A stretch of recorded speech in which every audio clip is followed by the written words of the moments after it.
Bonsoir à toutes et bienvenue dans votre émission de musique locale Couleur Pays.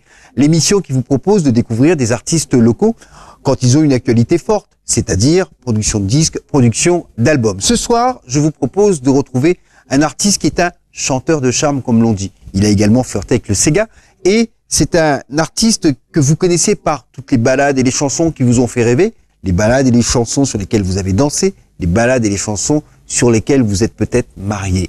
Il s'appelle Fred Flavini, c'est notre invité de ce soir, de notre émission de musique locale, Couleur Pays. Couleur Pays avec Eric. Fred Flavini, un artiste que l'on connaît bien à La Réunion, qu'on va découvrir et c'est la première fois que tu viens à notre émission, on est très heureux. Fred Flavini, bonsoir. Bonsoir Eric. Alors, tu es, en présentation, je parlais d'un chanteur de charme, un chanteur de chansons romantiques en fait. Et avant de parler de ton parcours et de ta musique, comment tu la crées, comment tu la fabriques, ce qui m'intéressait, c'est de savoir qu'est-ce qui t'a amené à la musique. Est-ce que tu étais parmi les chanteurs des orchestres de bal? Est-ce que tu es quelqu'un qu'on mettait sur la table quand tu étais jeune parce que tu chantais tout le temps, au moment des communions, des baptêmes, des mariages? Qu'est-ce qui t'a amené à la musique? Ça, c'est une bonne question, j'ai jamais pensé. C'est vrai que moi, j'ai commencé à chanter, je ne sais pas. En fin de compte, à 15, 16 ans, on n'avait rien à faire. Dans le temps, ce qu'on faisait, on était sur la route, on jouait au football ou on jouait aux guitares. Oui. À la guitare. Alors, ce qu'il y avait, c'est qu'on avait 2 ou 3 copains, on donnait rendez-vous.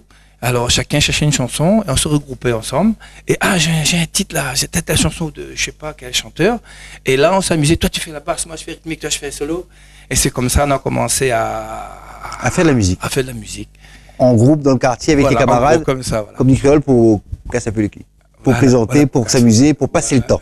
Voilà. C'est un bon passe-temps, la musique, c'est vrai. Ah oui. Avec le football, c'est un petit peu... Je pense la cuisine, le football et la musique, je pense que c'est mon rythme. Toi, tu es originaire plutôt du sud, c'est ça? Sud-ouest, oui. Sud-ouest, c'est-à-dire Saint-Leu. Saint-Leu. En plus, peut-être peu dans les Hauts, donc c'est des... Voilà. Donc, c'est pas des quartiers où il y a beaucoup d'animations le week-end. En fin de compte, je suis de Saint-Leu. En ce moment, je suis dans les Hauts-de-Saint-Leu. Mais en fin de compte, je suis de Saint-Leu. Saint-Leu, centre-ville, donc plutôt le littoral. Donc, pour passer le temps, on s'occupe comme on peut avec les copains. Voilà. À 15-16 ans, plus je joue la guitare, c'est toujours bien parce que ça peut aussi plaire aux filles. Ça plaît toujours quand je chante. Ça marche toujours. Avec une belle voix. Ça peut je ne sais pas, mais ça plaît toujours. Ça plaît. En tout cas, je pense que tu as utilisé aussi cette ficelle pour charmer quelques demoiselles à l'époque. Un petit peu. Inconsciemment. D'accord. On va dire ça comme ça. En tous les cas, c'est là que tu fais tes premières armes avec les copains.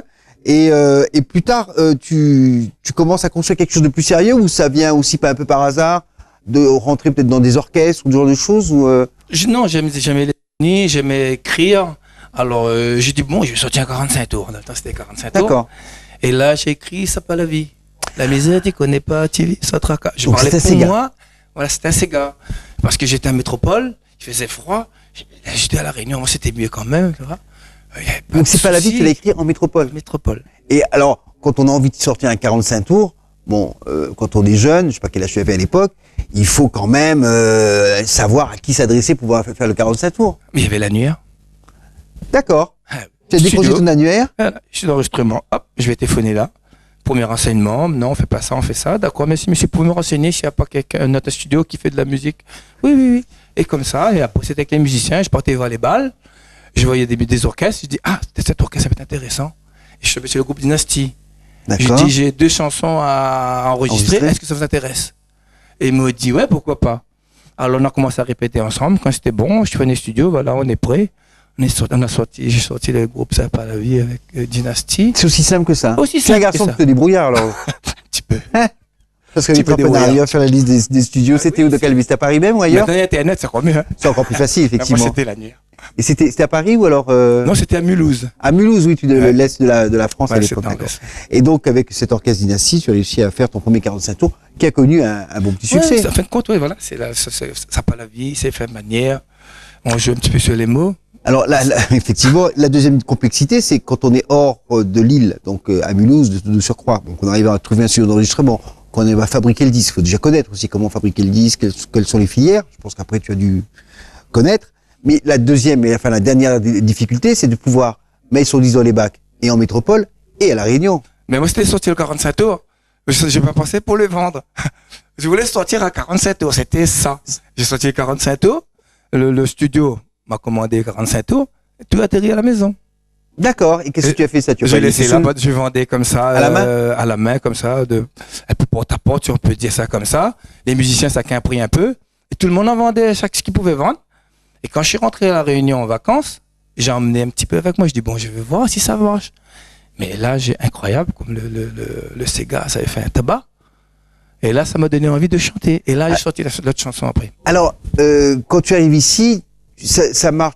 En fait, il n'y avait pas toutes ces radios à l'époque. Il y en avait une. Hein, il faut avec Dédé, voilà. c'est super. Et Dédé, t'as fait le coup de main. Ouais. Et donc, du coup, une fois que tu passais à RFO, c'était tout le monde entendait. Voilà. Et ça. C'est ça qui était bien dans le temps aussi. Hein. Il n'y avait pas le choix. Il n'y avait pas de choix. Tu es obligé d'écouter ça. C'est vrai que c'était quand même pratique pour vous, en tout cas, pour les artistes. Oui, aujourd'hui, il y a tellement de radios, voilà, de médias, de télévision. Trop, quoi, il faut que tout le monde ait envie de le placer, etc. En tout cas, ça t'a permis tout de suite de te rendre compte qu'en fait, tu avais, comme dit Créole, un petit bout de sel. Si on peut dire ça, oui. Mais ça m'a dépassé quelque part. Je pensais pas que ça allait plaire autant. Et là, je dis, maintenant, je vais écrire une autre chanson. D'accord. Et alors, c'est cette chanson? C'était Tiens pas de pitié. Qui était déjà plus un slow. Alors bon, j'ai fait les Ségas, c'était pas trop mon domaine. Alors je savais pas trop parce que bon, et après c'était les musiciens, je me suis sympathisé avec le studio. Il avait que j'aimais tellement la musique, il m'a dit attends, je te cherche des musiciens. Et il m'a fait venir Bernard Strubert, un chef d'orchestre, pour préparer mon 45 tours. Là, je vois que ça donne, je vais te le préparer. Et là, j'ai pris Raymond Mazandira. C'est un batteur, je crois qu'il habite chez Saint-André. Petit coco aussi, je crois qu'il est rentré à la Réunion. Et celui qui faisait la batterie dedans. Et c'était, là, ça fait le 6-7 semaines, 6-7 semaines premier RFO. Je comprenais pas trop non plus. Et là, après, bon. Il faut pas chercher à comprendre. Parce que si on cherche à comprendre pourquoi cette chanson marche. Alors, non seulement, c'est désobéir. Dans le milieu musical, savoir pourquoi cette chanson marche et pas une autre, on finit par se casser la tête. On risque de perdre des cheveux. Non, c'est des moments où la chanson arrive à un moment où les gens sont à l'attente de cette chanson et ça fait un tube. Donc, il ne faut pas chercher à comprendre. Il faut vivre le moment présent. Et en attendant, je vous propose d'écouter un titre de Fred Flavini, bien sûr une balade, un slow comme il sait les faire dans votre émission de musique locale Couleur Pays.